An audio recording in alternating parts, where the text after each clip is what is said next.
안녕하세요, 다니엘입니다. 네, 오늘은 저희 다니엘 오디오 공방에서 출고되는 보드를 검수하면서 한번 훑어보면서 또 여러분께도 보여드리면 좋을 것 같아서 카메라를 켜봤습니다.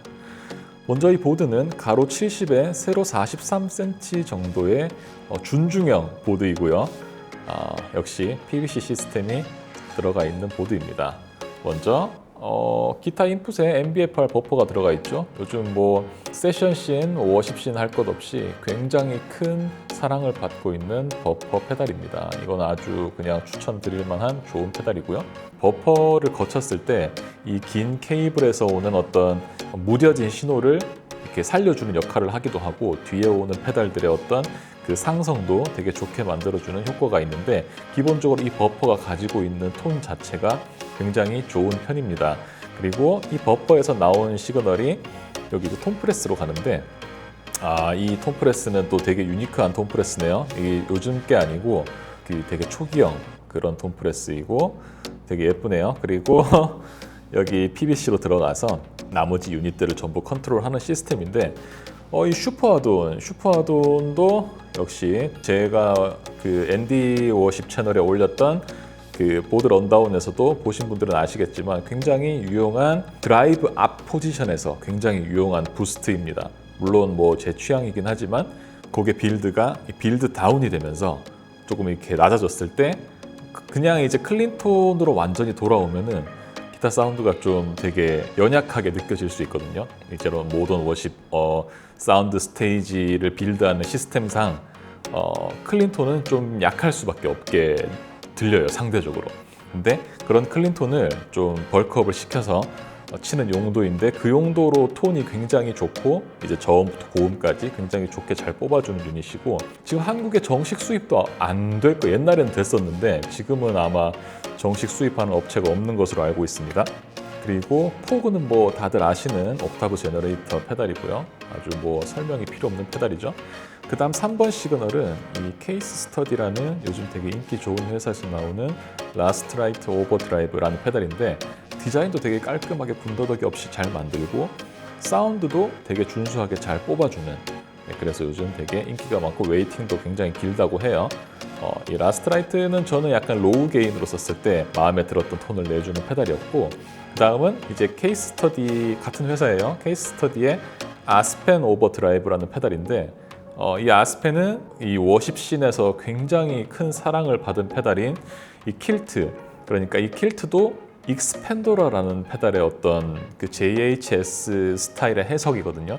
스투지라는 기타리스트랑 같이 협업을 해서 이제 이런 킬트만의 이런 보이싱을 이렇게 만들어냈는데, 이 아스펜은 역시 마찬가지로 익스펜도라를 이제 복각을 한 건데 케이스 스터디의 해석인 거예요. 제가 느꼈을 때는 굉장히 이제 기분 좋은 그 익스펜도라의 어떤 그 향수가 나는 그런 페달인데, 킬트랑은 맛이 좀 다릅니다. 그래서 이렇게 두 개씩 같이 쓰시기도 하는데, 이따가 뭐 들어보시면 아시겠지만 조금씩 달라요, 느낌이. 근데 뭐 둘 다 너무 개성이 좋은 나름대로의 장점이 있는 페달이라, 약간 킬트에 비해서 얘가 더 늦게 출시된 페달인데, 이 페달만의 장점을 좀 해본다면은 얘는 이제 톤 노브에 베이스 노브가 따로 있어요. 그래서 컨트롤 노브가 하나밖에 없는 페달들은 약간 밝게 만들면 저음이 좀 부족한 것 같고 이런 상황이 생길 수 있거든요.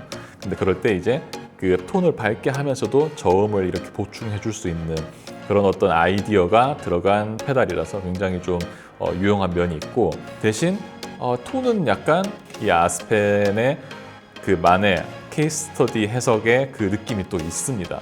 네. 그리고 단점이라면 이제 여기 킬트에는 있는 킬트 V2에는 있는 이 레드 리모트라고 하는 요게 이제 이런 스위처로 이 모드를 이렇게 바꿀 수 있는 원격 컨트롤이 얘는 이제 없다는 거예요. 그래서 그냥 그런 톤을 쓰려면은 이제 수동으로 스위칭을 해야 되는데, 그 부분만 약간 단점인 것 같고, 네. 어쨌든 베이스 컨트롤 노브가 있는 건 장점, 레드 리모트가 없는 건 단점. 그렇습니다. 그리고 이제 다음은 킬트예요. 아까 전에 설명드렸다시피 익스펜더러의 JHS 버전. 그리고 되게 워십 씬에서 가장 베스트로 많이 팔린 드라이브들 중에 하나예요. 그냥 너무 이제 어디에든 잘 묻는 약간 그런 스타일의 아주 효자 같은 드라이브고, 그 다음은 여기 이제 서에서 나오는 이 라이엇이라는 디스토션이 있습니다. 이것도 되게, 원래 저는 옛날에 큰 버전을 써봤었어요. 큰 버전, 그것도 되게 유용하게 잘 썼었는데 요즘에 이렇게 미니 버전으로도 비슷한 톤으로 이렇게 잘 나오고 있어요. 디스토션 사운드를 좋아하시는 분들은 한 번쯤 써보실 만한, 되게 기름지고 되게 세련된 그 디스토션 톤을 내주는 그런 드라이버예요. 네, 크기는 되게 작은데 1인분은 하는 유닛입니다.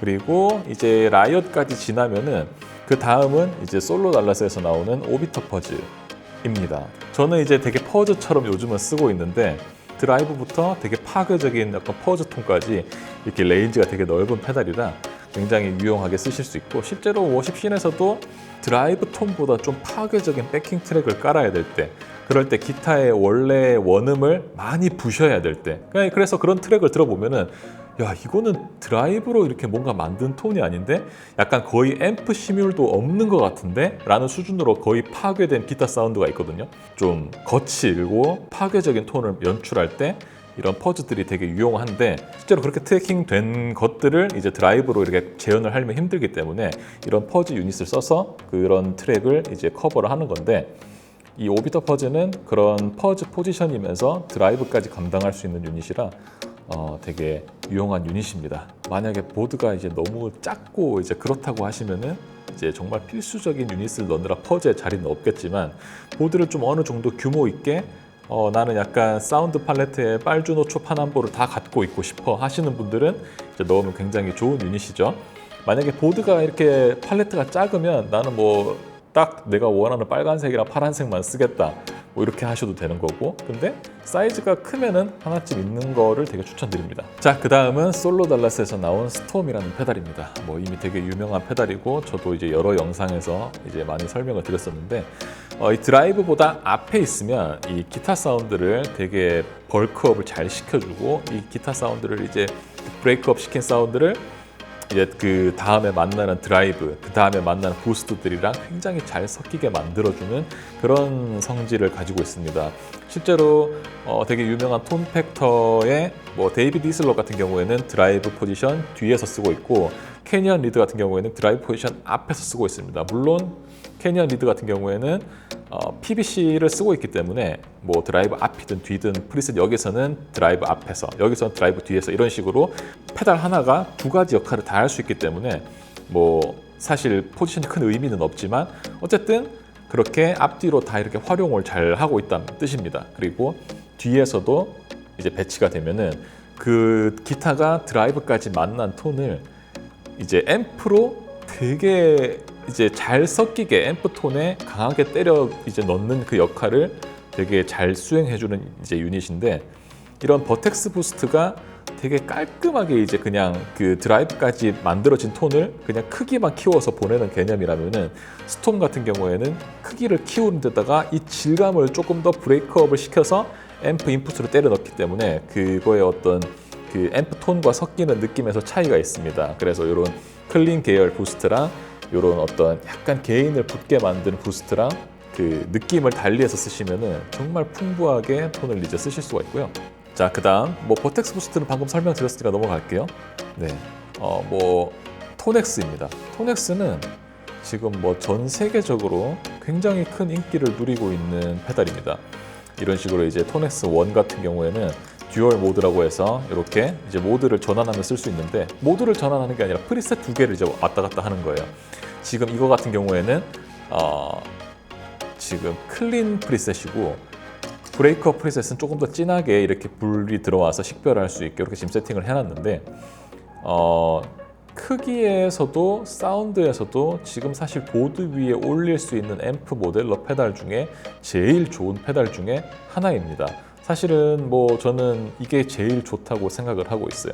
왜냐하면 그 일반 다른 모델러들이 갖지 못한 넓은 톤의 어떤 그 세계관을 가지고 있고, 왜냐하면 그 특정한 장비에서 정말 지금은 구할 수 없는 빈티지한 앰프, 빈티지한 마이크, 그것들을 조합해서 얻은 캡처 사운드는 정말 유니크한 것이거든요.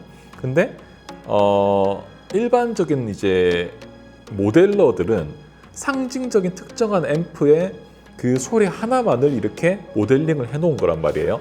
그게 뭐 어떤 몇 년도에 어떤 앰프인지 정보 같은 거는 그냥 복스면은 그 복스의 상징적인 특정 연도의 앰프 하나를 이렇게 그 모델링을 하는데, 실제로 같은 예를 들어 복스 AC30의 6팁이라고 하더라도 그린백 스피커가 들어갔냐, 블루 알니코 스피커가 들어갔냐, 실버 알니코 스피커가 들어갔냐, 15W냐 30W냐 다 엄청 다르거든요. 톤의 어떤 우주 속에서 내가 원하는 걸 골라 잡는 맛이 있어요. 그리고 그게 상당히 이제 고퀄리티로 정말 그 앰프에서 느끼는 그 느낌 그대로를 재현해주는, 되게 그것 때문에 지금 세계에서 제일 인기가 많은 거거든요. 그 다음으로 또 중요한 게, 아니 사실 이게 제일 중요한 것 같아요. 디지털 앰프 세계에서는 이 헤드룸이라는 게 되게 중요하거든요. 이 페달이 원래 가지고 있는 그 사운드, 그 개성 있는, 예를 들어 아스펜이랑 킬트랑 라스트 라이트는 소리가 다르죠. 근데 어떤 모델러들은 이 세 개를 비슷하게 들리게 출력을 해요. 일종의 뭐 특정 앰프의 뭐 베일, 캠퍼 베일, 이리듐 베일, 그리고 뭐 토넥스 베일이 있습니다. 근데 그게 이제 토넥스가 제일 이제 최신으로 출시된 유닛이다 보니 이 베일이 거의 없어요. 그래서 이 유닛들이 각각 유닛들이 가지고 있는 그 개성을 정말 세세하게 표현을 해주는 거예요. 그러니까 마치 그 제 얼굴에 생김새가 예를 들어 있지 않습니까? 이거를 이제 사진을 찍어서 이렇게 보여줬을 때 저인지 알아볼 수 있는 사진이랑 저인지 못 알아보는 그 사진이랑 그런 차이가 있는 거예요. 누구한테 이렇게 보여줬을 때 야 이거 다니엘이네 하는데, 어떤 모델러들은 이거 보여줬을 때 이게 누구야? 이렇게 되는 이제 상황이 생긴다는 거죠. 그런 페달의 어떤 개성을 재현해주는 정확도도 굉장히 좋고, 이 헤드룸이 굉장히 넓어서 어떤 페달을 이렇게 실제 리얼 앰프로 우리가 쓸 때는 이 클린톤에서 드라이브 밟으면 이만큼 커지고 클린 부스트를 밟으면 이만큼 커지고 이렇게 커질 수 있는 이 헤드룸이 되게 풍부하단 말이에요, 리얼 앰프는. 근데 디지털 앰프는 그렇지가 못해요. 원래 그것의 한 절반도 안 되는, 그래서 드라이브 페달 하나, 클린톤에서 드라이브 페달을 벌써 하나 밟으면은 벌써 이제 더 이상 커질 수가 없는, 더 이상은 이제 뭘 밟아도 개인 부스트로만 처리가 되는, 좀 복잡한 얘기인데, 이렇게 이제 리미트, 헤드룸 리미트에 차면은 그때부터는 공간계가 이렇게 풍성하게 들리지가 않습니다. 이 공간계가 이렇게 퍼지다가 이 헤드룸 리미트에 이게 닿게 되면은 공간계가 다 사라져 버려요. 그 드라이만 이렇게 부각적으로 들리다가 연주를 이제 멈췄을 때 그때서야 이제 드라이가 줄어도 공간계가 확 퍼지듯이 들리는, 이거 디지털 앰프에만 있는 거예요. 한계치가, 토넥스가 그 한계치가 되게 이제 높은 거예요. 리얼 앰프만큼은 안 되지만, 리얼 앰프에서도 이제 헤드룸을 끝까지 이렇게 당겨서 이렇게 쓰는 일은 잘 없잖아요. 그래서 우리가 실제로 연주할 때 필요한 정도의 헤드룸은 확보해서 쓸 수 있게 해주는 게 바로 이 토넥스인 거예요. 얘는 이제 드라이브 하나 밟고 클린 부스트 하나 밟아도 이만큼 커질 그 여유의 헤드룸이 있고, 역시 여유가 있기 때문에 헤드룸 리미트에 차지 않아서 공간계도 최고 스테이지로 연주하면서도 공간계가 이렇게 계속 유지가 되는, 네, 이 현상은 정말 겪어보신 분들은 이제 아실 텐데, 이거 현상을 잘 모르시는 분들은 저게 무슨 소리야 이렇게 하실 수 있는 부분이 있거든요. 원래 뭐 공간계를 많이 안 쓰시는 분들은 이거를 느끼기가 좀 어려우시지만, 저희처럼 공간계를 풍부하게 쓰는 기타리스트들은 이 현상을 없애는 게 굉장히 중요한 부분이기 때문에 타협의 여지가 없습니다.